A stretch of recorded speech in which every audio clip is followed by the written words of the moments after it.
So if you want to change or manage your database content, you're gonna have to use Phpmyadmin tool.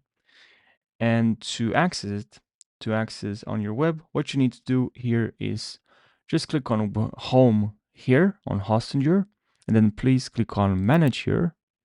And now here, if you scroll down here, you're gonna find databases, and then here we're gonna have management. If you click on that, from here you can click on enter my Phpmyadmin, or if you click on PHP here, my admin, you can click on enter my PHP. So I'm gonna click on that. And now this is what we have, what we can do. And from here you can enter, let's say, your HP users.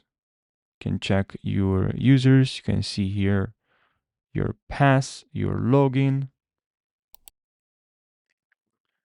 and comments, post, options, term relationships, create a new database, design, import, operation, SQL.